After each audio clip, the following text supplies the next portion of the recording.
Hello everyone, आज हम लोग बात करने वाले हैं सीआरपीएफ की तरफ से एक बहुत बड़ी अपडेट आई हुई है। एक बहुत बड़ी वैकेंसी है जो कि हेड कांस्टेबल की एक वैकेंसी है। और यहाँ पर इसके बारे में क्या क्या बातें हैं, कौन कौन यहाँ पे अप्लाई कर सकता है। 12 पास वालों के लिए वैकेंसी है, यानी कि अगर किसी ने सिर्फ 12 पास किया हुआ है तो वो भी यहाँ पे अप्लाई कर सकता है।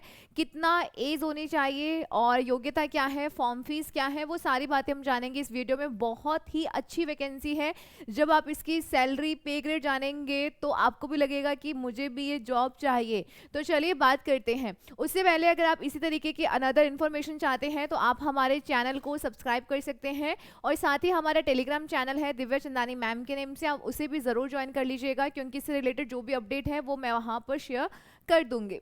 तो देखिएगा, यहाँ पे सीआरपीएफ की तरफ से एक रिक्रूटमेंट आया है। सेंट्रल की ये पोस्ट है, हेड कांस्टेबल और असिस्टेंट सब इंस्पेक्टर की यहाँ पे वैकेंसी निकाली गई है। दो यहाँ पे है, ठीक है। एक तो है हेड कांस्टेबल और असिस्टेंट सब इंस्पेक्टर स्टेनो। यहाँ पे क्लर्क की पोस्ट है, और लगभग टोटल दोनों की बात करते हैं तो 1458। स्टेनो वाले कम है, लगभग 150 के अराउंड है। बाकी लगभग 1300-1350 के आसपास जो आपकी जो पोस्ट है वो हेड कांस्टेबल की हैं।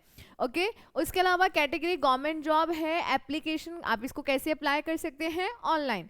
उसके अलावा बात करते हैं, इसके फॉर्म शुरू हो चुके हैं 4 जनवरी से 25 जनवरी तक इसके फॉर्म चालू रहेंगे, यानी कि इसके फॉर्म चल रहे हैं। अगर आप भी इंटरेस्टेड हैं तो आप यहाँ पे अप्लाई कर दीजिएगा। बहुत ही शानदार वैकेंसी है।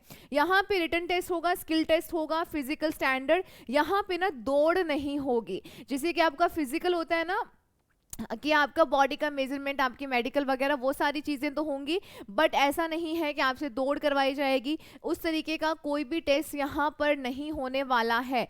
क्लियर। तो आगे हम थोड़ी सी बात कर लेते हैं, सैलरी कितने रहने वाली है। तो यहाँ पे हेड कांस्टेबल की जो सैलरी है वो 25,000 से लेकर 81,000 तक रहेगी। और आपका जो असिस्टेंट सब इंस्पेक्टर की जो सैलरी है वो रहेगी 29,000 से लेकर 92,300 के आसपास। ठीक है, स्टार्टिंग है।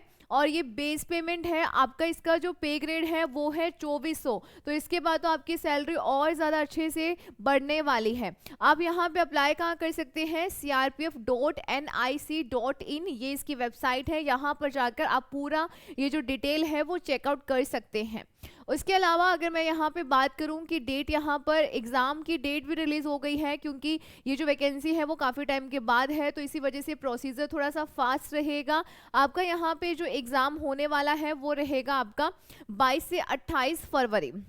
यहाँ पे जो सीबीटी वगैरह रहेगा वो 22 से 28 फरवरी, यानी कि 2023, कम ही समय है। इतने समय में यहाँ पे इस तारीख को आपका एग्ज़ाम हो जाएगा। सो प्लीज़ आप यहाँ पे ध्यान रखिएगा, एग्जाम जो आपका फॉर्म फिल करने की डेट है उसे बहुत अच्छे से ध्यान रखिएगा।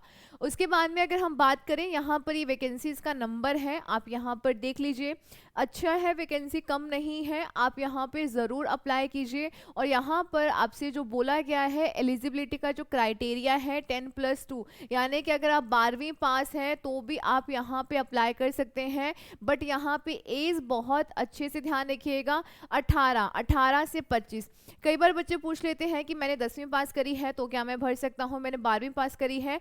यहाँ पे ये मिनिमम क्राइटेरिया है, बट आपको एज इसके साथ साथ ध्यान रखना है कि आपकी मिनिमम 18 वर्ष आपकी आयु होनी चाहिए, और मैक्सिमम 25। यहाँ पे 25 से ज़्यादा वाले जो हैं वो यहाँ पे अप्लाई नहीं कर सकते हैं। तो अब जो हमारे 12वीं पास के बाद के जो ग्रेजुएशन में जो बच्चे हैं उनके लिए बहुत ही अच्छी वैकेंसी है, आप यहाँ पे ज़रूर अप्लाई कीजिएगा। यहाँ पे जो एप्लीकेशन की जो फ़ी अगर मैं बात करूँ, जनरल, ओबीसी और ईवीएस वालों के लिए 100 रुपये है, कुछ ज़्यादा बड़ी नहीं है, आप लोग फिल कर दीजिएगा। और एससी एसटी ईएसएम और जो फीमेल हैं उनके लिए तो कोई भी फीस यहाँ पे नहीं रखी गई है। आगे बात करते हैं कि एग्ज़ाम का जो पैटर्न है वो कैसे रहने वाला है। 90 मिनट आपको दिए जाएंगे। यहाँ पे कंप्यूटर बेस्ड टेस्ट होगा, यानी कि आपका सीबीटी होगा। 100 ऑब्जेक्टिव टाइप यहाँ पे क्वेश्चन होंगे। 1.5 घंटे का आपको समय मिलेगा, और नेगेटिव मार्किंग रहेगी 0.25 यानी कि 1/4 आपकी यहाँ पे नेगेटिव मार्किंग होगी। उसके बाद में अगर बात कर लेते हैं कि कौन कौन से सब्जेक्ट्स होंगे, सारा डिटेल से दिया गया है। हिंदी और इंग्लिश आपके पास ऑप्शनल है। अगर आप लोग इंग्लिश में थोड़ा सा वीक हैं, आपको लगता है कि इंग्लिश हमें नहीं आती है, तो आप हिंदी को चूज कर सकते हैं। 25 क्वेश्चन हिंदी और इंग्लिश दोनों में से होंगे, यानी कि या तो इंग्लिश या हिंदी। जनरल एप्टीट्यूड के 25 क्वेश्चन होंगे, जनरल इंटेलिजेंस के 25 होंगे, और आपका जो एप्टीट्यूड है वहां से रहेंगे 25 क्वेश्चन। तो यहाँ पे लगभग आपका 100 नंबर का पेपर है, 100 ही प्रश्न होंगे। हर एक प्रश्न जो है वो 1 नंबर का होगा और नेगेटिव मार्किंग है 1/4। तो बहुत बहुत ही शानदार। मैं तो यही बोलूँगी, समय भी आपको दिया गया है। यहाँ पर ये सैलरी की बात हम पहले भी कर चुके हैं। सो प्लीज़ अगर आप लोग यहाँ पे इंटरेस्टेड हैं, आपकी एज है और आप अगर जैसे कि एसएससी वगैरह इनकी अगर किसी की तैयारी कर रहे हैं, तो आप यहाँ पे ज़रूर अप्लाई कीजिएगा।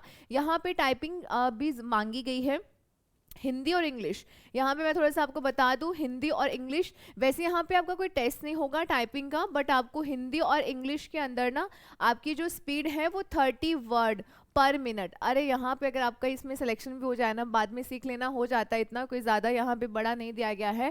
30 वर्ड पर मिनट आराम से हो जाता है अगर आप 1-2 महीने टाइपिंग सीख लेते हो, ठीक है। उससे पहले आप यहाँ पे क्लियर कर लीजिएगा एग्जाम। टाइपिंग टेस्ट आपका यहाँ पे नहीं होगा, बाद में ज़रूर आपसे मांगा जाएगा, परंतु अभी यहाँ पे कुछ भी नहीं है। ये जो मैंने आपको बताए हैं कौन कौन से सब्जेक्ट्स हैं, सिलेबस भी दिया गया है।